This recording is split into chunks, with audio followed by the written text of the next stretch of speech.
اعوذ باللہ من الشیطان الرجیم بسم اللہ الرحمن الرحیم وبہ نستعین وہو خیر معین وصلی اللہ علی محمد وآلہ الطیبین الطاہرین اللہم صل علی محمد وآل محمد۔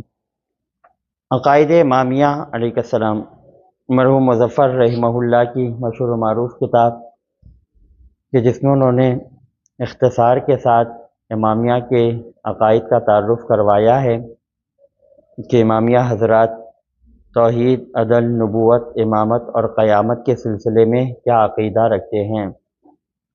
لہذا آج جو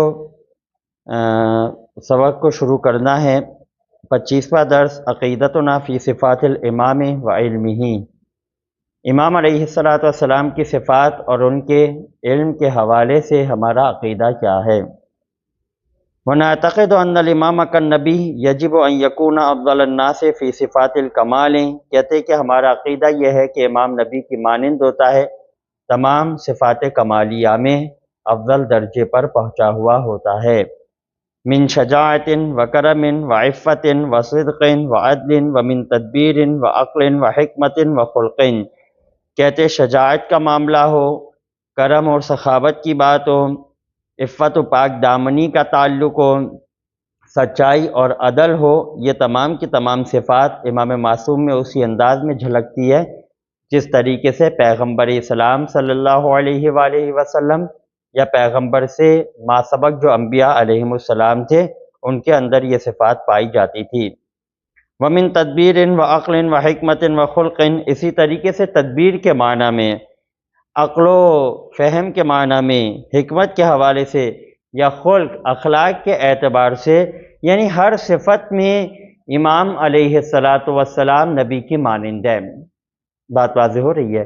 جس طریقے سے مولا کائنات کے بارے میں بھی علیہ السلام، مورخین نے یہ باقاعدہ گواہی دی ہے کہ جب جناب امیر المومنین علیہ السلام منبر پر جلوہ افروز ہوتے ہوئے خطبہ ارشاد فرماتے تھے تو اس وقت جناب امیر علیہ السلام کی رفتار و گفتار، جناب امیر علیہ السلام کا خطبہ ارشاد کرنا، یہ تمام کی تمام صفات پیغمبر اسلام صلی اللہ علیہ وآلہ وسلم کے ساتھ شباہت رکھتی تھی، یعنی وہی علم، وہی رفتار، وہی گفتار، وہی طریقہ۔ والدلیل فی النبی ہوا نفسہ الدلیل فی الامام، پھر فرماتے ہیں کہ دلیل، ادلہ جو ہم نے باب نبوت میں ذکر کیے ہیں کہ جن کے ذریعے سے نبی کو مقام ثبوت پر یا مقام اثبات پر ہم لے کر آتے ہیں، وہی تمام ادلہ امام علیہ السلام کے لیے بھی دیے جاتے ہیں۔ بات واضح ہو رہی ہے، یعنی جو مقام نبوت میں ہم نے ادلہ آپ کے سامنے بیان کیے۔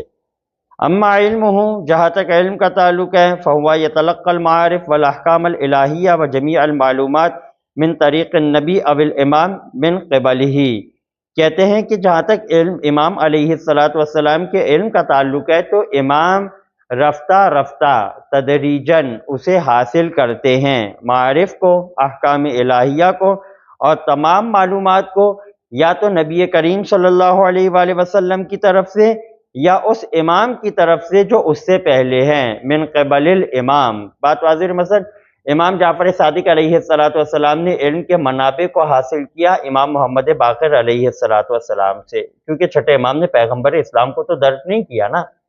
بات واضح ہو رہی ہے یہ۔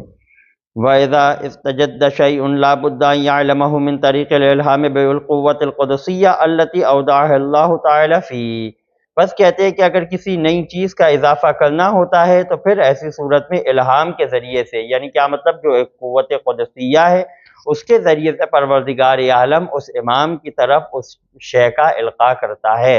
بات واضح ہو رہی ہے۔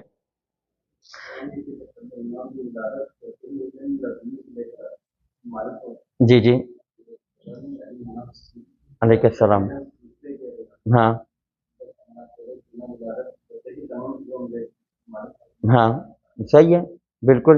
دیکھیں اس میں کوئی شک نہیں کہ امام علیہ السلام جب اس دنیا میں آتے ہیں تو علم لدنی کے ساتھ آتے ہیں۔ بات واضح ہو رہی ہے، اور اس بات کا اقرار خود وہابیوں کے ایک بہت بڑے عالم کہ جن کا تعلق پاکستان سے تھا، سن 2005 میں ان کو قتل کر دیا، مفتی نظام الدین شامزئی نے جب اپنے زمانے میں امام مہدی کے اوپر کتاب لکھی تھی تو انہوں نے اس کتاب میں بھی اس بات کا اقرار کیا تھا کہ امام مہدی علم لدنی کے مالک ہوں گے۔ بات واضح ہو رہی ہے؟ یہ تو اہل سنت کے اور وہابی علماء بھی اس بات کو تسلیم کرتے ہیں، البتہ ایک حد تک۔ لیکن دیکھیں، جب امام علیہ السلام کے حوالے سے جب ہم یہ کہتے ہیں نا کہ جب اس دنیا میں آتے تو علم لدنی کے ساتھ آتے، اس میں کوئی شک نہیں۔ اور پھر آگے اب یہ جو بات ہے مرحوم مظفر رحمہ اللہ جو بیان کر رہے ہیں، اس میں کوئی تضاد نہیں ہے۔ کیوں تضاد نہیں ہے؟ کیونکہ وہ جو علم لدنی ہوتا ہے نا، گویا کہ اسی کو کمال کی منزل پر پہنچایا جا رہا ہوتا ہے۔ بات واضح ہو رہی، اسی کی ہی گویا کہ تجدید ہو رہی ہوتی ہے۔ بات سمجھ میں آ رہی ہے کہ جس کی بنیاد پر وہ علم لدنی اپنی جگہ باقی ہے، لیکن جب الہام کے نتیجے میں ایک اور نئی شے آئی تو وہ ہمارے لیے یعنی بندوں کے لیے نہیں ہوتی ہے، لیکن امام علیہ السلام اسی علم لدنی کے مطابق گفتگو کرتے ہیں۔ بات واضح ہو رہی ہے؟ مسئلہ سمجھ میں آ رہا ہے؟ اودعہ اللہ تعالی فی فإن توجہ الی شیء وشاء ان یعلمہ علی وجہہ الحقیقی لا یخطئ فیہ ولا یشتبہ، پس اگر فإن توجہ الی شیء وشاء ان یعلمہ علی وجہہ الحقیقی لا یخطئ فیہ ولا یشتبہ، پس اگر ایسی صورت میں امام علیہ السلام اس امر کی جانب متوجہ ہوتے ہیں کہ جس کے لیے پروردگار عالم نے ان کو علم حقیقی دیا ہے، تو پھر وہ اپنے ماننے والوں کو بھی اس بات کے بارے میں تعلیم فرماتے ہیں، البتہ اس طریقے سے کہ جس میں خطا اور اشتباہ کا کوئی امکان نہیں رہتا۔ بات واضح ہو رہی ہے؟ جس طریقے سے چھٹے امام اپنے زمانے میں علیہ السلام چھٹے امام اپنے زمانے میں ارشاد فرماتے تھے، آیت اللہ مرتضی عسکری صاحب نے اپنی کتاب میں بھی چھٹے امام کی اس روایت کو نقل کیا ہے کہ انا حدیثی حدیث و ابی۔ بات واضح ہو رہی ہے؟ جو میری باتیں ہیں وہ میرے بابا یعنی امام محمد باقر علیہ السلام کی احادیث تھی، وَإِنَّ حَدِيثَ أَبِي حَدِيثُ جَدِّي، اور جو میرے بابا کی باتیں تھی وہ میرے دادا امام زین العابدین علیہ السلام کی احادیث تھی۔ اور اس طریقے سے پھر امام جعفر علیہ السلام نے اس معاملے کو پروردگار عالم تک پہنچایا۔ بات واضح ہو رہی ہے کہ جو میرے دادا کی باتیں تھیں وہ میرے جد امام حسین علیہ السلام، امام حسین کی باتیں امیر المومنین کی باتیں پیغمبر اسلام تو ما ینطق عن الہوا کے مصداق تھے۔ بات واضح ہو رہی ہے؟ ولا يحتاج في كل ذلك الى البراهين العقليه ولا الى تقنیات المعلمین وان كان علمه قابلا للزیادة والاشتداد۔ پھر کہتے کہ ایسی صورت میں امام علیہ السلام برہان عقلی کی طرف محتاج نہیں ہوتے، ہم بندے برہان عقلی کی طرف محتاج ہو سکتے، لیکن جو پروردگار عالم کے کارخانے قدرت سے تیار ہو کے آتا ہے نا، اسے برہان عقلی کی ضرورت نہیں ہوتی۔ بات واضح ہو رہی ہے؟ یا اسی طریقے سے الا تلقینات المعلمین، یا معلم اس کو کچھ سکھائے گا تو پھر وہ ایسی صورت میں پڑھے گا۔ بات واضح ہو رہی ہے؟ حضرت علامہ شبلی نعمانی نے اپنی کتاب سیرت النعمان میں بھی اس بات کا اقرار کیا ہے کہ ٹھیک ہے امام ابو حنیفہ عمر میں امام جعفر صادق علیہ السلام سے عمر میں بڑے تھے، 80 ہجری میں امام ابو حنیفہ پیدا ہوئے، 83 ہجری میں امام جعفر پیدا ہوئے، لیکن ہم تو یہ کہنے پر مجبور ہے کہ امام جعفر استاد تھے، امام ابو حنیفہ شاگرد تھے۔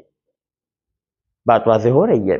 مسئلہ واضح ہو رہا ہے؟ یعنی وہ کسی معلم کی طرف نہیں جائے گا، بلکہ وہ پروردگار عالم نے اسے تمام علم القاء کیا ہے۔ وَإِنْ كَانَ عِلْمُهُ قَابِلًا لِلزِّيَادَةِ وَالِاشْتِدَادِ، ہاں اس بات کی صلاحیت موجود ہے کہ علم زیادتی اور علم شدت آتے رہتی ہے۔ وَلِذَا قَالَ صلی اللہ علیہ وآلہ وسلم فی دعائہ، اسی وجہ سے پروردگار عالم کے رسول نے اپنی دعا میں فرمایا تھا، رب زدنی علما، بار الہ میرے علم میں مسلسل اضافہ فرما۔ اور دیکھیے یہ ایک علم، اب یہاں پر ایک سوال اشکال مقدر کوئی کر سکتا ہے کہ بھئی صفات امام میں ویسے تو بہت سی صفات ہے، لیکن آپ نے خصوصیت کے ساتھ علم کو بیان کیا ہے۔ واضح ہو رہی بات؟ اور وہ بھی سب سے جسے ہم کہتے ہیں نا کہ درجے کے اعتبار سے آپ نے علم کو فضیلت عنایت کرتے ہوئے سب سے پہلے بیان کیا، جبکہ امام معصوم کے اندر اور بھی صفات پائی جاتی ہے، سخاوت ہے، عبادت ہے۔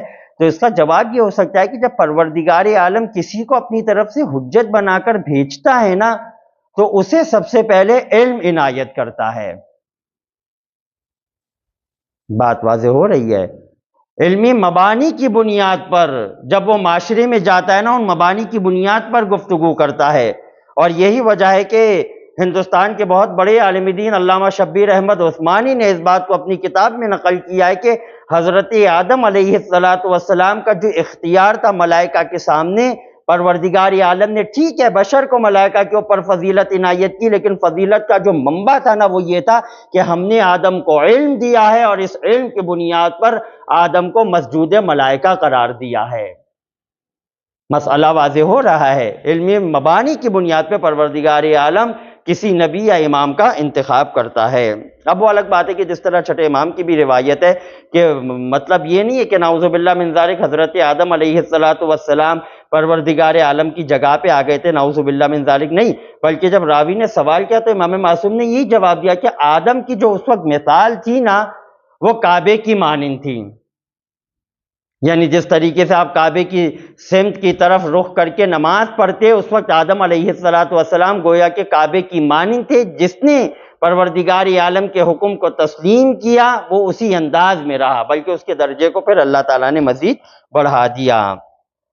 اقول، یہاں پہ مرحوم مظفر رحمہ اللہ بیان کرتے ہیں، لقد ثبت فی الابحاث النفسیہ ان کل انسان له ساعة او ساعات فی حیاتی قد یعلم فیها ببعض الاشیاء من طریق الحدث الذي هو فرع من الالہام بسبب ما اودعه اللہ تعالی فیہ من قوت علی ذلك۔ کہتے کہ ہم آپ کو اس اعتبار سے ایک مثال دیتے ہیں، کبھی کبھار پروردگار عالم کی طرف سے بندے کے اوپر ایک ایسی کیفیت نازل ہوتی ہے کہ جس کی بنیاد پر بندہ جو ہے نا وہ مستقبل کی پیشن گوئی کرنے لگتا ہے۔ بات واضح ہو رہی ہے، اور اس کی وہ پیشن گوئی بالکل حق بجانب ہوتی ہے، بالکل صحیح ثابت ہوتی ہے۔ مثلاً فلاں منطقے میں جانا ہے، تمام دوستوں نے مل کر مشورہ کیا کہ چلتے ہیں، ایک دوست نے کہا نہیں یار نہیں جاتے، پتہ نہیں کیوں علیہ السلام حس جو ہے نا وہ کچھ اور ہی اشارہ کر رہی ہے، ایسا لگتا ہے کہ کچھ ہونے والا ہے اس جگہ پہ، نہیں جاتے۔ آخر میں نتیجہ کیا نکلتا ہے؟ کچھ دیر کے بعد یا صبح میں اگر یہ دوستوں نے مل کر یہ منصوبہ بنایا ہے تو شام میں وہاں سے اطلاع آتی ہے کہ وہاں پر جو ہے نا ایک سانحہ رونما ہوا ہے کہ جس کی بنیاد پر کئی مومنین مارے گئے ہیں۔ بازار میں، دوسرے عوامی اجتماع وغیرہ میں، تو کہتے کہ جب پروردگار عالم کی طرف سے کام انسان کے اوپر یہ کیفیت طاری ہوتی ہے تو وہ ہستی کے جو تمام انسانوں کے درمیان میں اللہ نے اسے امام یا نبی بنا کر بھیجا ہے، کیا اس کے اوپر یہ کیفیت طاری نہیں ہو سکتی؟ کیا وہ مستقبل کے حالات کے بارے میں باخبر نہیں کر سکتا اپنے علم کی بنیاد پر؟ بات واضح ہو رہی ہے۔ وَهَذِهِ الْقُوَّةُ تَخْتَلِفُ شِدَّةً وَضُعْفًا وَزِيَادَةً وَنَقِيصَةً فِي الْبَشَرِ بِاخْتِلَافِ افرادہم۔ کہتے کہ یہ قوت مختلف ہوتی ہے شدت و ضعف کے اعتبار سے، زیادتی اور کمی کے اعتبار سے، بشریت کے مزاج کو دیکھتے ہوئے۔ بعض ہوتے ہیں کہ جن میں بہت زیادہ پائی جاتی ہے، البتہ بعض ایسے ہوتے ہیں کہ جو سال 2 سال 5 سال میں ایک مرتبہ اس طریقے کا نتیجہ نکالتے جو نتیجہ بالکل صحیح ہوتا ہے۔ فَيَدْفَرُ ذَهْنُ الْإِنسَانِ فِي تِلْكَ السَّاعَةِ إِلَى الْمَعْرِفَةِ مِنْ دُونِ أَنْ يَحْتَاجَ إِلَى التَّفْكِيرِ وَتَرْتِيبِ الْمُقَدِّمَاتِ وَالْبَرَاهِينِ أَوْ تَلْقِينِ الْمُعَلِّمِينَ۔ پس کہتے کہ ایسی صورت میں انسان کے ذہن کے لیے اس وقت معرفت کا ایک ایسا دریچہ، ایک ایسا دروازہ کھلتا ہے کہ جس میں وہ فکر کرنے کا محتاج نہیں ہے۔ اچانک اس کے ذہن میں ایک الہامی کیفیت طاری ہوئی کہ جس کی بنیاد پر اس نے جو ہے نا شام میں جو ایک واقعہ ہونے والا تھا اس کے بارے میں اندازہ لگایا ہے۔ ٹھیک ہے، نہ اس نے غور و فکر کیا، نہ اس نے مقدمات کو ترتیب دیا، نہ اس نے نتیجہ نکالا، اور نہ تو اسے کسی معلم نے بتایا، خود اس کے ذہن کے اندر ایک ایسی کیفیت پیدا ہوئی۔ وَيَجِدُ كُلُّ إِنسَانٍ مِّن نَفْسِ ذَلِكَ فِي فُرَصٍ كَثِيرَةٍ فِي حَيَاتِهِ۔ کہتے ہیں کہ انسان اپنے ذہن میں اس طریقے کے، جسے ہم کہتے ہیں نا کہ پروردگار عالم کی طرف سے جو الہامی کیفیت ہے، انہیں کئی مرتبہ جب اس کا ذہن خالی ہوتا ہے نا کئی مرتبہ وہ پاتا ہے۔ بات واضح ہو رہی ہے۔ وَإِذَا كَانَ الْأَمْرُ كَذَلِكَ، پس کہتے کہ جب اس طریقے سے ہو، فَيَجُوزُ أَن يَبْلُغَ الْإِنسَانُ مِنْ قُوَّتِهِ الْإِلْهَامِيَّةِ أَعْلَى الدَّرَجَاتِ وَأَكْمَلِهَا وَهَذَا أَمْرٌ قَرَّرَهُ الْفَلَاسِفَةُ الْمُتَقَدِّمُونَ وَالْمُتَأَخِّرُونَ۔ کہتے ہیں کہ جب اس طریقے سے ہو تو انسان ایسی صورت میں قوت الہامیہ تک پہنچ جاتا ہے کہ جو اعلیٰ اور اکمل درجہ ہے۔ اور اس بات کی تصدیق تو ہمارے جو قدماء میں سے فلاسفہ گزرے انہوں نے بھی کی ہے اور متاخرین نے بھی کی ہے کہ واقعی میں انسان کے اوپر ایک ایسی کیفیت طاری ہوتی ہے کہ جس کی بنیاد پر وہ مستقبل کے بارے میں خبر دیتا ہے۔ آج کل بھی معاشرے میں آپ دیکھیں وہ افراد کے جو تجزیہ بیان کرتے ہیں حالات کو دیکھتے ہوئے، کتنی مرتبہ ایسا ہوتا ہے کہ جو وہ تجزیہ بیان کرتے ہیں ان کا تجزیہ جو ہے نا وہ بالکل صحیح نکلتا ہے، جبکہ انہوں نے قرآن مجید کی آیات نہیں پڑھی، انہوں نے پیغمبر اسلام کی احادیث کا مطالعہ نہیں کیا، وہ کسی معلم کے پاس نہیں گئے، انہوں نے صغرا کبرا اور نتیجہ نہیں نکالا، لیکن ایک الہامی کیفیت بات ہے۔ فلذلک نقول، پس کہتے ہیں کہ اسی وجہ سے مرحوم مظفر رحمہ اللہ بیان کرتے ہیں کہ ہم کہتے ہیں کہ وہ ممکن فی حد ذات ہی، یہ حد ذات ممکن بھی ہے کہ ان قوت الالہام عند الامام التي تسمى بالقوت القدسیہ تبلغ الکمال فی اعلی درجاتہ، امام کے اندر یہ جو الہامی قوت ہے نا جسے ہم قوت قدسیہ کے نام سے یاد کرتے ہیں، یہ اعلیٰ اور اکمل درجے پر پائی جاتی ہے، یعنی ہر وقت امام معصوم کے ساتھ ساتھ رہتی ہے، ٹھیک ہے۔ فیکون فی صفاء نفسہ القدسیہ علی استعداد لتلقی المعلومات فی کل وقت وفی کل حالت، بس ایسی صورت میں کیا ہوتا ہے کہ اس کا جو نفس ہے، یعنی امام معصوم کا جو نفس ہے وہ ایسی صورت میں تیار ہو جاتا ہے کہ جس کی بنیاد پر وہ معلومات کا القاء کر سکے ہر وقت ہر زمانے میں۔ علیہ السلام، علیہ السلام، واضح ہو رہی ہے بات؟ کتنی مرتبہ ہمارے امام معصوم کے پاس لوگ آئے، امام نے منع فرمایا یہ کام نہیں کرو، ہلاکت میں مبتلا ہو جاؤ گے، نہیں مانا امام کا کہنا علیہ السلام، اور آخر میں نتیجہ کیا ہوا؟ مارے گئے، ہلاک ہو گئے۔ بات واضح ہو رہی ہے؟ تو کہتے یہ جو الہامی قوت ہے نا یہ پروردگار عالم نے امام کے گویا کے ساتھ ساتھ رکھی ہے۔ فمتى توجہ الى شيء من الاشیاء واراد معرفته استطاع علمه بتلك القوة القدسية الالہامیہ بلا توقف ولا ترتیب مقدمات ولا تلقین معلم، بس کہتے کہ جب امام معصوم کسی شے کو بیان کرنے کا ارادہ کرتے ہیں تو پھر وہ ایسی صورت میں اسی قوت قدسیہ کے ذریعے سے اپنے چاہنے والوں کو باخبر کر دیتے ہیں۔ اب اس میں نہ تو کسی معلم کی ضرورت پڑتی ہے اور نہ تو قضایا کی ضرورت پڑتی ہے کہ جس کی بنیاد پر امام محتاج ہو کہ ان قضایا کا مطالعہ کریں، اس کے بعد اپنے چاہنے والوں کو باخبر کریں۔ وَتَنْجَلِي فِي نَفْسِهِ الْمَعْلُومَاتِ كَمَا تَنْجَلِي الْمَرْئِيَّاتِ فِي مَرْأَةِ الطَّافِيَةِ لَا غَشَّ فِيهَا وَلَا إِبْهَامًا، اور پھر کہتے کہ امام معصوم کے لیے معلومات اسی طریقے سے کھل جاتی جس طریقے سے انسان صاف شفاف آئینے کے سامنے کھڑے ہو کر اپنی صورت کو دیکھتا ہے، کہ جس میں کسی قسم کا دھوکہ اور پردہ نہیں ہوتا۔ واضح ہو رہی بات؟ شک اور اشتباہ نہیں ہوتا، اسی انداز میں امام معصوم کے لیے معلومات جو ہے نا وہ کھل جاتی ہے۔ وَيَبْدُو وَاضِحًا هَذَا الْأَمْرُ فِي تَارِيخِ الْأَئِمَّةِ عَلَيْهِمُ السَّلَامُ كَالنَّبِي محمد صلی اللہ علیہ وآلہ وسلم، اللہم محمد وآل محمد۔ کہتے کہ امام معصوم کی، ائمہ اہل بیت علیہم السلام کی تاریخ میں یہ معاملہ جو ہے نا وہ بالکل ظاہر ہے، اسی انداز میں جس طریقے سے ختمی مرتبت کی زندگی میں یہ معاملہ ظاہر تھا۔ فَإِنَّهُمْ لَمْ يَتَرَبَّوْا عَلَىٰ أَحَدٍ، امام معصوم نے کسی کے پاس جا کر علم کو حاصل نہیں کیا، وَلَمْ يَتَعَلَّمُوا عَلَىٰ يَدِ مُعَلِّمٍ، اور نہ تو کسی معلم کے پاس گئے، مِن مَبْدَأِ طُفُولَتِهِمْ إِلَىٰ سَنِّ الرُّشْدِ، نہ تو بچپنے کے زمانے سے لے کر بڑھاپے تک یا سوچ سمجھ کے زمانے تک، کسی کے پاس بھی ہمارے ائمہ نہیں گئے، اور یہ ہمارے ائمہ کا کمال ہے۔ حتی القراءۃ والکتابہ، یہاں تک کہ پڑھنے کا معاملہ ہو یا لکھنے کا معاملہ ہو۔ ولم یثبت عن احدہم انہ دخل الکتاتیب او تلمذ علی ید استاد فی شیء من الاشیاء، اور پھر کہتے کہ یہ بات کسی ایک امام کے لیے ثابت بھی نہیں ہے کہ وہ باقاعدہ لوگوں کے پاس گئے ہوں اور انہوں نے لوگوں کے علم کو حاصل کیا ہو نسخے کے انداز میں۔ کتاتیب کہتے یعنی لکھنے والے، یا انہوں نے جو ہے نا وہ کسی استاد کے پاس جا کے حق تلمیذی کو ادا کیا ہو۔ ما لہم من منزلۃ علمیۃ لا تجارى وما سألوا عن شیء الا اجابوا علیہ فی وقتہ، جبکہ کہتے ہیں کہ ان کا علمی ان کی جو علمی منزلت تھی وہ اتنی بلند تھی کہ جس کو بیان کرنے کی ضرورت نہیں ہے،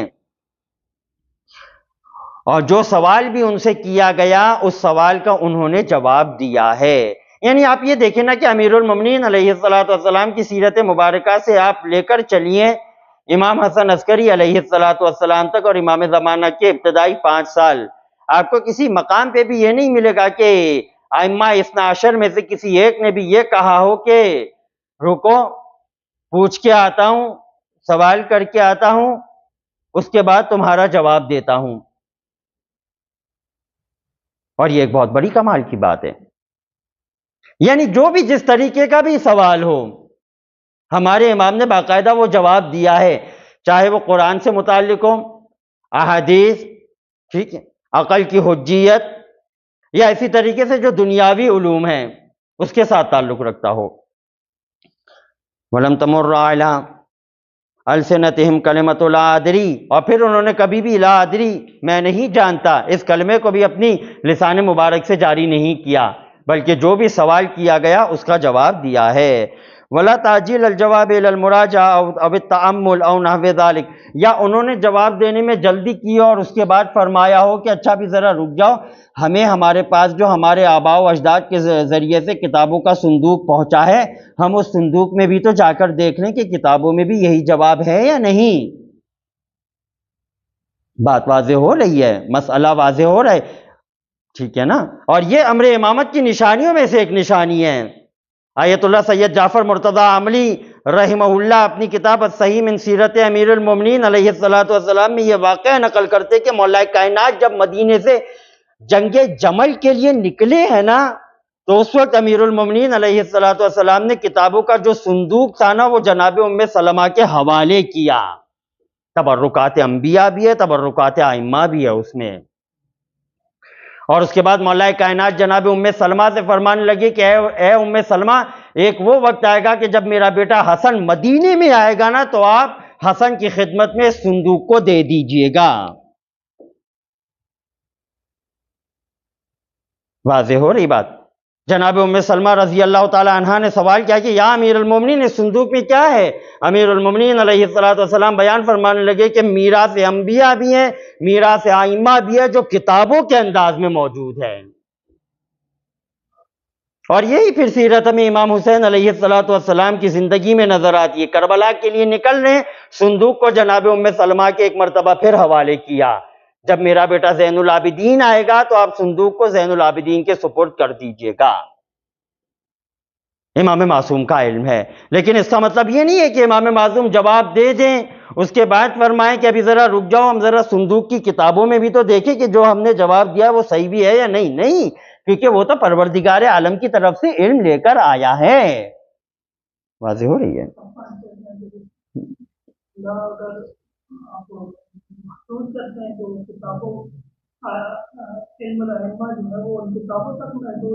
کتابوں تک محدود نہیں، گویا کہ امام معصوم اپنے علم کی تائید کے طور پہ ان کتابوں کو پیش کر سکتے ہیں، جس طرح چھٹے امام نے کیا، پانچویں امام نے کیا۔ اگر لوگ پوچھیں گے تو واضح ہو رہی بات، اگر لوگ سوال کریں گے، ویسے تو امام معصوم کو اس بات کی ضرورت نہیں ہے کہ وہ اپنے علم کو ثابت کریں، لیکن اگر لوگ پوچھتے، جس طریقے سے پانچویں امام کی روایت ہے، جابر بن عبداللہ انصاری پانچویں امام کے پاس آئے، پانچویں امام فرمانے لگے کہ جابر جانتے ہو یہ کون سی کتاب ہے؟ یہ وہی کتاب ہے کہ جو ہماری جدہ جناب فاطمہ نے تمہیں دکھائی تھی۔ واضح ہو رہی ہے بات؟ مصحف جناب فاطمہ سلام اللہ علیہا۔ واضح ہو رہی بات؟ یعنی اگر امر امامت کے اعتبار سے دیکھیں، اللہ رب العزت نے جس طریقے سے انبیاء علیہ السلام کے حصے میں کچھ نشانیاں رکھی ہیں نا، اسی طریقے سے امر امامت کی حفاظت کی خاطر بھی نشانیاں رکھی ہیں۔ جناب آدم علیہ السلام جب اس دنیا میں آئے نا، کچھ دنوں کے بعد اللہ نے جناب آدم کی شان میں ایک تابوت کو نازل کیا۔ اس تابوت میں کیا تھا؟ 1,24,000 انبیاء علیہ السلام کی تصویریں بنی ہوئی تھی، نام نہیں لکھا ہوا تھا، فقط تصویریں موجود ہیں۔ اور جناب آدم علیہ السلام کو پروردگار عالم نے جناب جبرائیل کے ذریعے سے حکم نازل فرمایا کہ آدم، اب یہ جو تابوت ہے نا آپ کی ذریت میں جائے گا، یہ نبوت کی نشانیوں میں سے ہے۔ جناب آدم نے اس تابوت کو جناب شیس کے حوالے کیا، جناب شیس نے اسی انداز میں اوصیاء علیہم السلام کے حوالے کیا، یہاں تک کہ جناب ادریس کو یہ تابوت ملا. یعنی باقاعدہ اس مقام پہ آ کے امام فخر رازی اور امام خازن بغدادی، یہ دونوں اہل سنت کے جلیل القدر مفسر ہیں، یہ دونوں اس بارے میں بیان کرتے کہ یہ تابوت جو ہے نا وہ ورثے کے انداز میں جناب یعقوب علیہ السلام کے دور تک چلا ہے. یعنی یعقوب کو باقاعدہ یہ تابوت وراثت کے انداز میں ملا ہے. کیا ہے اس میں؟ امر نبوت کی نشانیاں ہیں. اب جس طریقے سے تابوت آگے بڑھتا گیا نا، اس میں نشانیوں کا اضافہ ہوتا گیا. آدم علیہ السلام کے زمانے میں 1,24,000 انبیاء علیہ السلام کی تصویریں تھیں، لیکن جب آدم کا آخری وقت آیا تو انہوں نے صحیفے بھی اس میں ڈال دیے، اور صحیفے کے ساتھ ساتھ جو ہے نا وہ ایک خط بھی اس میں، آدم علیہ السلام نے باقاعدہ اپنے دست مبارک سے خط لکھا، اور اس خط کو بھی شیش سے کہنے لگے کہ اسے تابوت میں رکھ دو. اس خط میں کیا تھا؟ اس خط میں یہ تھا کہ بنی آدم کو یہ بات یاد دلا دینا کہ جس طریقے سے شیطان نے تمہارے جد آدم کو جنت سے نکالا ہے، ایسا نہ ہو کہ تمہیں بھی صراط مستقیم سے بہکا دے. لہذا تمہارے جد آدم کی یہ وصیت ہے، یہ نصیحت ہے کہ کبھی بھی شیطان کے راستے پر نہیں چلنا. بات سمجھ میں آ رہی ہے؟ واضح ہو رہی ہے بات؟ فی حین انک لا تجد شخصا مترجما له من فقهاء الاسلام ورواته وعلمائه الا ذکرت فی ترجمته تربیته وتلمذته علی غیره. کہتے ہیں کہ آپ کسی ایسے شخص کو نہیں پائیں گے مگر یہ کہ تاریخ میں یہی ملے گا کہ بھئی یہ امام جعفر کے زمانے میں امام جعفر کا شاگرد تھا. وہ الگ بات ہے کہ ہمارے پاس تو صرف دو نام آتے ہیں نا، ایک ابو حنیفہ کا آتا ہے اور ایک مالک ابن انس کا آتا ہے. یعنی اگر غیروں کی بات کی جائے، ابھی اگر ہم اپنے مسلک کی بات نہیں کریں تو یہ دو نام آتے ہیں. لیکن اس کے علاوہ نجف کی ایک بہت بڑی علمی شخصیت سید خوئی رحمہ اللہ کے زمانے کی بہترین کتاب لکھی الامام الصادق والمذاہب الاربعہ. 4 جلدوں پر یہ کتاب ہویش میں بھی مل جاتی ہے، مکتبے وغیرہ میں بھی موجود ہے. اس میں باقاعدہ استاد اسد حیدر صاحب نے اس بات کو ثابت کیا ہے کہ امام جعفر کے زمانے میں جتنے بڑے بڑے فقہا تھے کہ جن کا فقہ میں نام تھا کہ جو سواد اعظم میں فقہ کے اعتبار سے اعلیٰ حیثیت پر مانے جاتے تھے نا، وہ تمام کے تمام امام جعفر کے زمانے میں امام جعفر کے شاگرد تھے. بات واضح ہو رہی ہے؟ سفیان ابن عیینہ امام جعفر کا شاگرد، سفیان ثوری امام جعفر کا شاگرد، زہری امام جعفر کا شاگرد، ابو حنیفہ مالک ابن انس امام جعفر کا شاگرد، اور اس کے علاوہ دیگر فقہاء اسلام.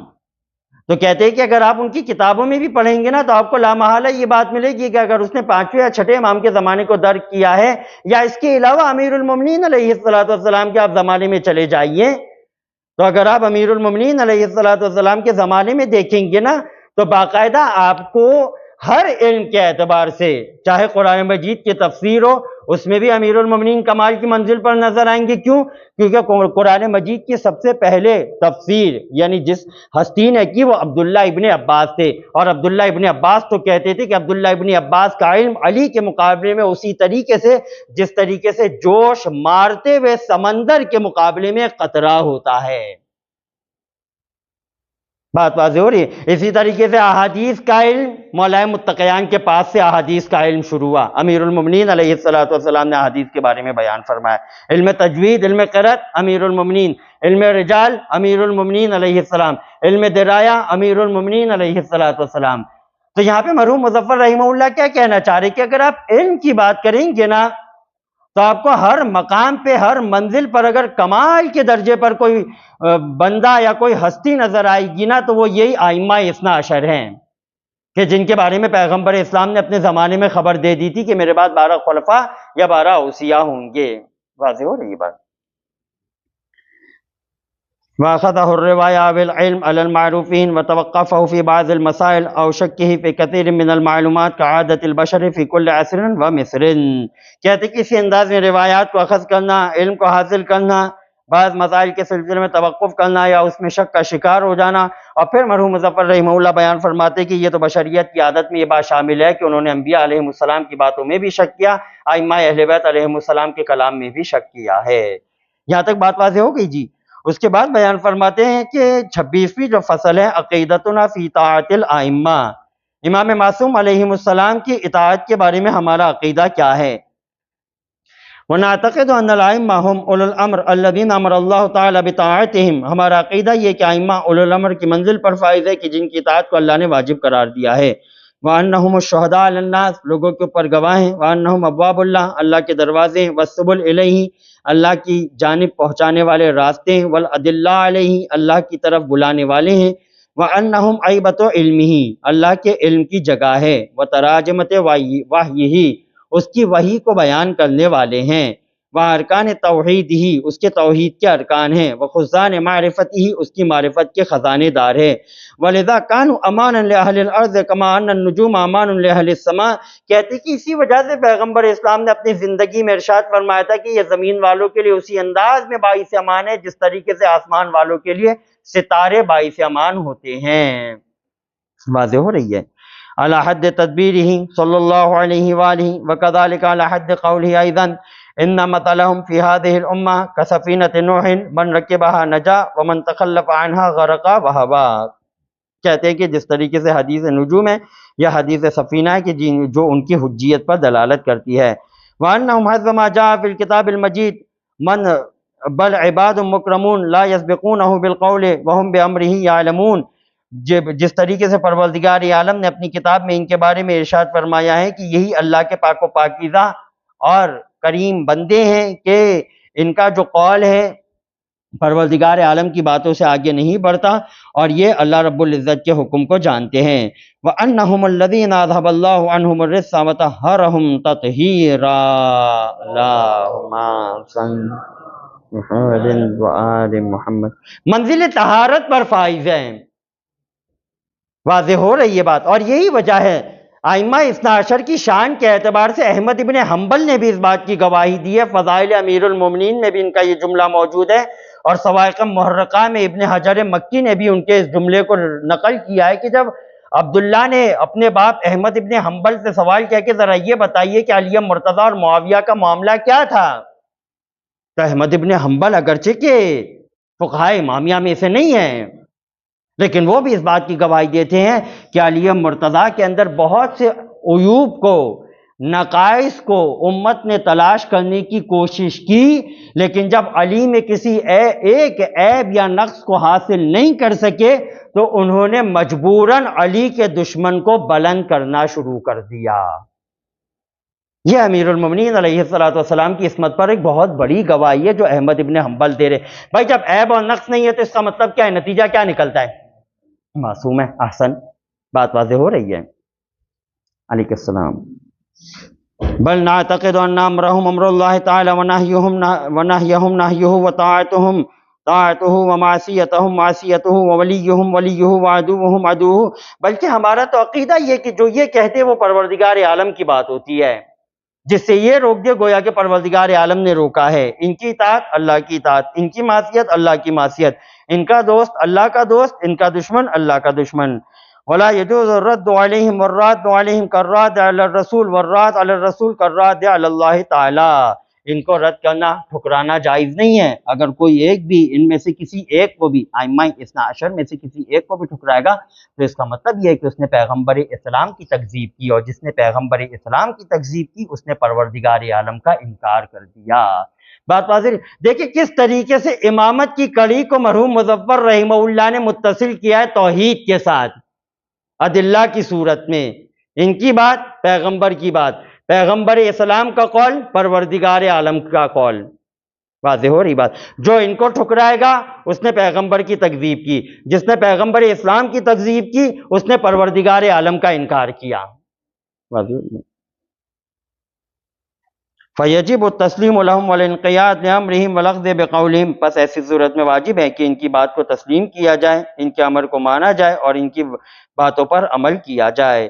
ولہذا نعتقد، اسی وجہ سے مرحوم مظفر رحمہ اللہ فرماتے کہ ہم یہ عقیدہ رکھتے کہ ان الاحکام الشرعیہ الالہیہ لا تستقی الا من نمیر معہم ولا یسع اخذها الا منہم، کہتے اسی وجہ سے ہمارا عقیدہ یہ ہے کہ ہم احکام شرعی کو اس مقام سے لیتے ہیں کہ جہاں سے پروردگار عالم نے لینے کا حکم دیا، یعنی صاف و شفاف جگہ جہاں سے آپ کو خالص علم ملے گا۔ واضح ہو رہی ہے بات۔ آیت اللہ سید محمد سعید الحکیم رحمہ اللہ نے فی رحاب العقیدہ کی تیسری جلد میں چھٹے امام کی اس بات کو نقل کیا ہے کہ چھٹے امام ارشاد فرماتے تھے کہ چاہے مغرب میں چلے جاؤ یا مشرق میں، لیکن جو علم خالص ہے نا، یعنی وہ علم خالص کہ جو تمہیں جنت میں لے کر جائے گا، وہ تو ہم آل محمد کے گھر سے ہی ملے گا۔ واضح ہو رہی ہے بات؟ وَلَا يَسِعُ أَخْذُهَا إِلَّا مِنْهُمْ، صرف ان سے ہی لینا ہے۔ وَلَا تَفْرَغُ ذِمَّةُ الْمُكَلَّفِ بِالرُّجُوعِ إِلَىٰ غَيْرِهِمْ، مکلف کا جو ذمہ ہے نا پروردگار عالم کی طرف سے منجی، یعنی مکلف منجی نہیں کہلائے گا جب تک ان سے ان کو حاصل نہیں کرے گا۔ بات واضح ہو رہی ہے؟ پیغمبر اسلام ایک مقام پر ارشاد فرماتے کہ اللہ تعالیٰ نے ہر نبی کے ساتھ 12 اوصیاء کو رکھا ہے، اور اسی انداز میں مجھ محمد مصطفیٰ کے بارے میں بھی فیصلہ کیا کہ میں اس دنیا سے جاؤں لیکن جانے سے پہلے 12 اوصیاء کے بارے میں تعارف کروا دوں۔ واضح ہو رہی ہے بات؟ وَلَا يَطْمَئِنُّ بَيْنَهُ وَبَيْنَ اللَّهِ تَعَالَىٰ إِلَىٰ أَنَّهُ قَدْ أَدَّىٰ مَا عَلَيْهِ مِنَ التَّكَالِيفِ الْمَفْرُوضَةِ إِلَّا مِنْ طَرِيقِهِمْ، بندہ اس وقت تک اطمینان کی کیفیت پر نہیں پہنچے گا جب تک ان کے دروازے سے علم کو حاصل نہ کرے۔ انہم کا سفینۃ نوح، یہ تو نوح علیہ السلام کے سفینے کی مانند ہے۔ من رکبہا نجا ومن تخلف عنہا غرق فی ھذا البحر المائج الداخل بامواج الشبہ والضلالات والادعاءات والمنازعات، کہتے کہ جو اس میں سوار ہو گیا وہ تو نجات کے ساحل پر پہنچ گیا۔ واضح ہو رہی ہے بات؟ البتہ جو سوار نہیں ہو سکا وہ اسی طریقے سے شک و شبہے میں، ٹھیک ہے، اور اسی انداز میں مختلف قسم کے اختلافات کی نظر ہو کر جہنم میں پہنچے گا۔ وَلَا يَهُمُّنَا مِنْ بَحْثِ الْإِمَامَ فِي هَذِهِ الْعُصُورِ إِثْبَاتَ أَنَّهُمْ هُمُ الْخُلَفَاءُ الشَّرْعِيُّونَ وَأَهْلُ السُّلْطَةِ الْإِلَٰهِيَّةِ۔ مرحوم مظفر رحمہ اللہ فرماتے کہ ہمارے لیے اہم نہیں ہے کہ ہم ائمہ اثنا عشر کی حجیت کو یا ان کے پروردگار عالم کی جانب سے خلفاء ہونے کو ثابت کریں، یعنی کیا مطلب؟ کہنا گویا کہ یہ چاہ رہے کہ بھئی یہ تو اظہر من الشمس ہے۔ اگر زوال کے وقت بھی کوئی انسان آسمان کی جانب اپنے چہرے کو بلند کر کے یہ کہے کہ رات کا اندھیرا ہو رہا ہے جبکہ اس کی بینائی بالکل صحیح ہے، تو معاشرے والے اسے اندھا کہیں گے۔ ایسا ہے یا نہیں ہے؟ سوال کا وقت ہے، سورج نکلا ہوا ہے، اپنے پورے نور کو دنیا والوں کے اوپر دے رہا ہے، اس کے باوجود بھی اگر ایک نوجوان کہے کہ اندھیرا ہو رہا ہے تو اس کا مطلب ہے کہ خطا جو ہے نا وہ تمہارے دیکھنے میں، پروردگار عالم کی نعمت میں نہیں ہے۔ بالکل اسی طریقے سے اگر کوئی ائمہ اثنا عشر کی حجیت کے بارے میں شک کرے تو گویا کہ پروردگار عالم یہ کہنا چاہ رہا ہے کہ خطا اس انسان کے دیکھنے میں ہے، ورنہ میں نے اپنی حجت کو تو اظہر من الشمس واضح کر دیا ہے۔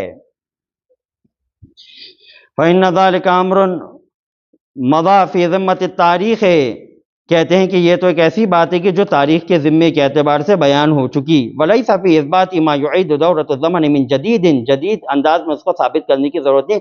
اور دیکھیں یہی ائمہ اثنا عشر کا ایک بہت بڑا معجزہ ہے کہ ہمارے علماء میں سے آپ کسی کو بھی نہیں پائیں گے کہ جنہوں نے خلفائے بنو امیہ یا بنو عباس یا خلفائے ثلاثہ میں سے 12 کا انتخاب کرتے ہوئے ان کے اوپر باقاعدہ کتابوں کو لکھا ہو۔ ہمیں ضرورت ہی نہیں ہے، کیا ضرورت ہے لکھنے کی؟ لیکن اگر آپ اہل سنت کی طرف جائیں گے نا تو کئی علماء ان کے ایسے پائے جاتے ہیں کہ جنہوں نے اپنے اپنے زمانے میں خلفائے اثنا عشر کے عنوان پر کتابیں لکھی ہیں اور پھر اس کا جو مصداق ہے نا وہ ائمہ اثنا عشر کو بیان کیا ہے۔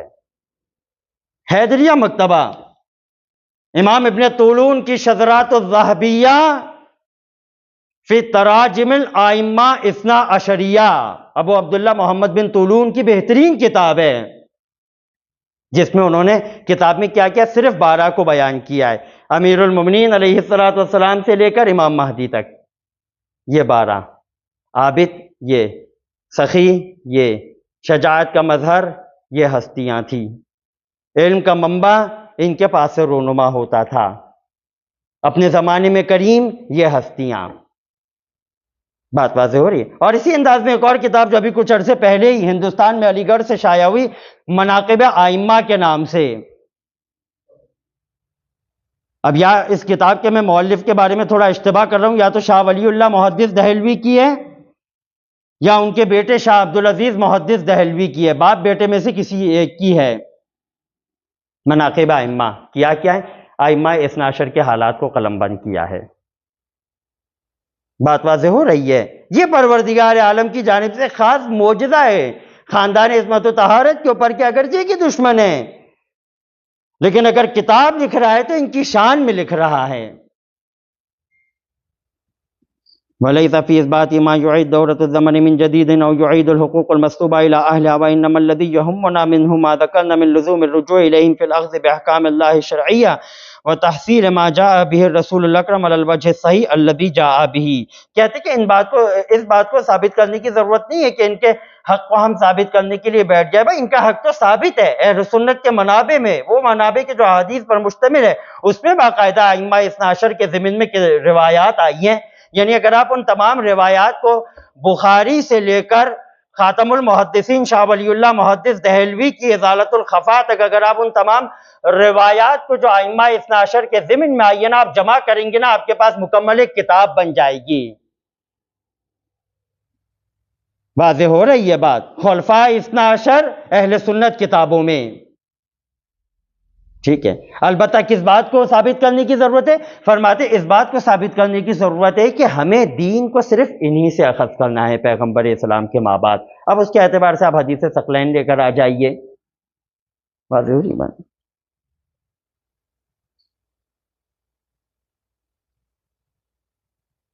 وَإِنَّ فِي أَخْذِ الْأَحْكَامِ مِنَ الرُّوَاةِ وَالْمُجْتَهِدِينَ الَّذِينَ لَا يَسْتَقُونَ مِنْ نَمِيرِ مَائِهِمْ وَلَا يَسْتَضِيئُونَ بِنُورِهِمْ ابْتِعَادًا عَنْ مَحَجَّةِ الصَّوَابِ فِي الدِّينِ، لیکن انہوں نے کیا کیا؟ مجتہدین سے اور روات سے علم کو حاصل کیا۔ یعنی وہ مجتہدین اور وہ روات کے جن کے پاس خالص علم موجود نہیں ہے، یا تو وہ قیاس کے اوپر اعتماد کرتے جس کی بنیاد پر فتوے دیتے ہیں، یا تو وہ استحسان اور مصالح مرسلہ کا سہارا لیتے کہ جس کی بنیاد پر وہ مقام اثبات میں اپنے حکم کو ثابت کرتے ہیں، البتہ خالص علم ان کے پاس نہیں ہے۔ واضح ہو رہی بات؟ وَلَا يَطْمَئِنُّ الْمُكَلَّفُ مِنْ فِرَاغِ ذِمَّتِهِ مِنَ التَّكَالِيفِ الْمَفْرُوضَةِ عَلَيْهِ مِنَ اللَّهِ تَعَالَى، وَلِأَنَّهُ مِنْ فَرْضِ وُجُودِ الْاخْتِلَافِ فِي الْآرَاءِ بَيْنَ الطَّوَائِفِ وَالنَّهْلِ فِيمَا يَتَعَلَّقُ بِالْأَحْكَامِ الشَّرْعِيَّةِ اخْتِلَافًا لَا يُرْجَى مَعَهُ التَّوْفِيقُ۔ کہتے کہ اس کی بنیاد پر مکلف جو ہے نا وہ زندگی بھر مطمئن نہیں رہا۔ یہاں جاتا ہوں ابو حنیفہ کے پاس من باب المثال جاتا ہوں تو وہ ایک ہی مسئلے کے بارے میں کچھ اور کہتے ہیں، مالک ابن انس کے پاس آ جاتا ہوں تو وہ کچھ اور کہتے ہیں، شافعی اور حنبلی کی رائے کچھ اور ہے، مطمئن نہیں ہے ایک مکلف۔ جبکہ یہاں پر اگر آپ ائمہ اثنا عشر کے اعتبار سے بات کریں تو جو حدیث امیر المومنین علیہ السلام کی ہے وہی چھٹے امام کی ہے، جو چھٹے امام کی ہے وہی امام مہدی کی ہے۔ ذرہ برابر بھی آپ کو اختلاف نہیں ملے گا، اور کہتے کہ یہی اختلاف ہے کہ جس کی بنیاد پہ جار اللہ زمخشری نے تفسیر کشاف کے مقدمے میں بھی اس بات کو ذکر کیا، اور علامہ اسد حیدر نے اپنی کتاب الامام الصادق والمذاہب الاربعہ میں زمخشری کی اس بات کو نقل کیا کہ میں اپنے مسلک کا اظہار کرنے سے قاصر ہوں، میں نہیں بیان کر سکتا کہ آیا میں ابو حنیفہ کا مقلد ہوں، مالک ابن انس کی پیروی کرتا ہوں، یا امام شافعی یا امام حنبلی کو مقام حجیت پر لے کر آتا ہوں۔ اور یہ کرنا میرے لیے بہت بہتر بھی ہے، جار اللہ زمخشری کہہ رہے۔ کیوں بہتر ہے؟ کیونکہ کہتے کہ اگر میں اپنے آپ کو حنفی کہتا ہوں نا تو لوگ کہتے کہ کتے کے گوشت کو حلال جانتا ہے، مالکی کہوں تو شراب کو جائز جاننے کا الزام آ جاتا ہے، حنبلی بتاتا ہوں تو پروردگار عالم کو مجسم ماننا پڑتا ہے، شافعی کہتا ہوں تو اپنی ہی جوان بیٹی سے نکاح کو مباح سمجھنا پڑتا ہے، اور اگر اہل حدیث ہو جاتا ہوں تو لوگ کہتے ہیں کہ بے وقوف ہو گیا ہے۔ بات واضح ہو رہی ہے؟ اب یہاں پر تو کم سے کم ہم علامہ جار اللہ زمخشری سے ایک سوال تو یہ کر سکتے ہیں نا کہ آپ نے فقہ جعفریہ کا نام نہیں لیا، تو عین ممکن ہے کہ جار اللہ زمخشری یہی بات کہیں گے کہ میں کیا کروں، تعصب آڑے آ گیا ہے، ورنہ امام جعفر صادق کی تو تمام باتیں یا تو قرآن مجید کی آیات کے مطابق ہے یا سنت نبویہ کے مطابق ہے۔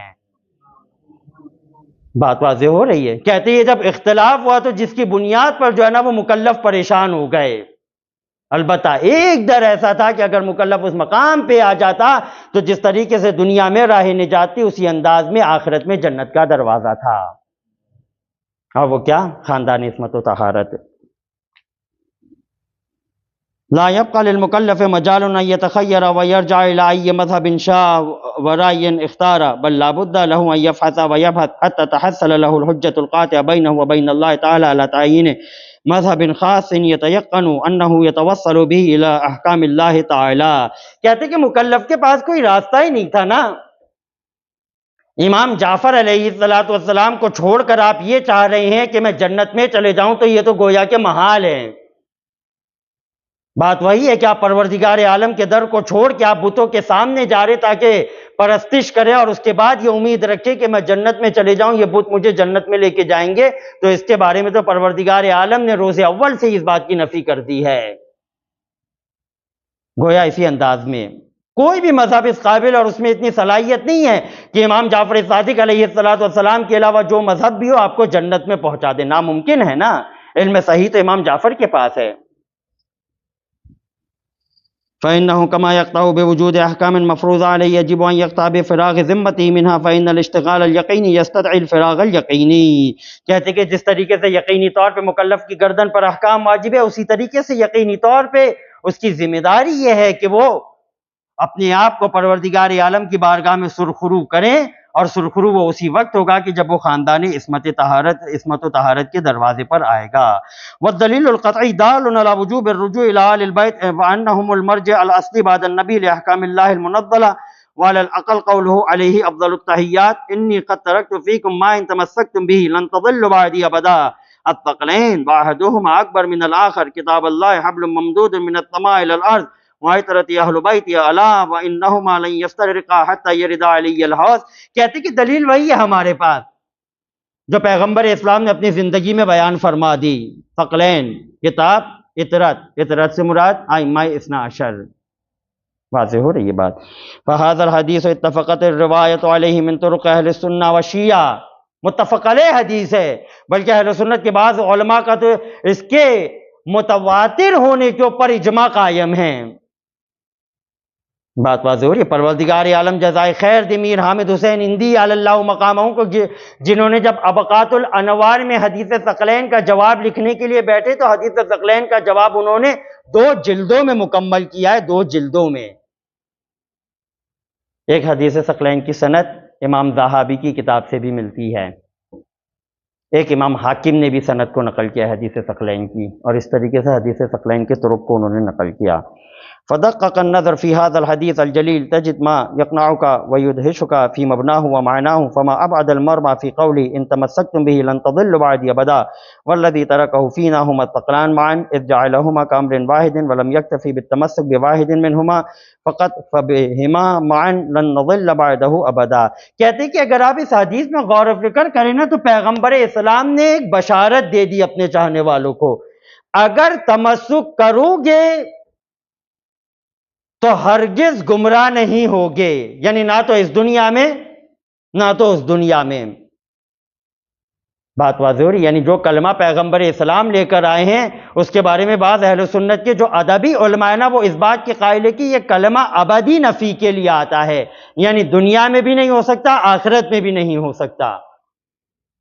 واضح ہو رہی بات. البتہ یہ کہ اگر ان میں سے کسی ایک کا انکار کیا تو پھر اس بات کی بشارت اور اس بات کی ضمانت نہیں ہے. وما اوضح المعنى في قوله لن يفترق حتى يرد علي الحوض فلا يجد الهداية ابدا من فرق بينهما ولم يتمسك بهما معا فلذلك كانوا سفينة النجاة وأمانا لأهل الأرض ومن تخلف عنهم غرق في لجج الضلال ولم يأمن من الهلاك. کہتے کہ اس سے زیادہ اور واضح اور روشن معنی کیا ہوگا کہ پیغمبر اسلام نے یہ بھی بیان فرما دیا کہ یہ دونوں حوض کوثر پر مجھ سے ملاقات کریں گے. واضح ہو رہی بات. نتیجہ کیا نکلے گا؟ ہدایت ہے تو صرف ان کے دروازے پر، جنت کی بشارت ملے گی تو صرف ان کے پاس سے.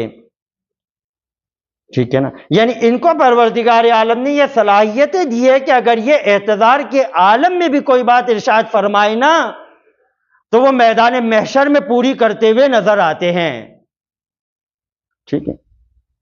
اس کے بعد پھر کہتے ہیں کہ اگر ان سے تمسک نہیں کیا تو پھر ایسی صورت میں ہلاکت، بربادی، تباہی، جہنم، آگ، عذاب، یہ تمام کی تمام چیزیں اس انسان کا مقدر کہلائے گی.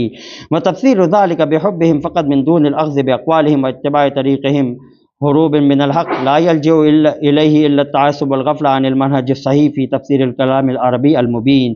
کہتے ہیں کہ اب اگر یہاں پر ایک اشکال مقدر کا گویا کہ مرحوم مظفر رحمہ اللہ جواب دے رہے ہیں کہ کیا ان کی باتوں کو اخذ کیا جائے، واضح اور بات صرف ان سے محبت کا دم بھرا جائے اور ان کی باتوں کو اخذ نہ کریں، یا جب ان کی مدد اور نصرت کا تعلق ہو تو مدد اور نصرت سے انسان پیچھے ہو جائے، کیا یہ ساری چیزیں نجات کا باعث ہے؟ فرماتے نہیں، محبت، عمل، ضرورت کے وقت انسان جو ہے نا وہ اپنی جان کو ان کی خدمت میں رکھ دے، اگر وہ اس طریقے سے انجام دے گا تو پروردگار عالم کے نزدیک وہ حقیقی انداز میں مومن کہلائے گا اور قیامت کے میدان میں جنت اس کا انتظار کرتے ہوئے نظر آئے گی۔ وصلی اللہ علیہ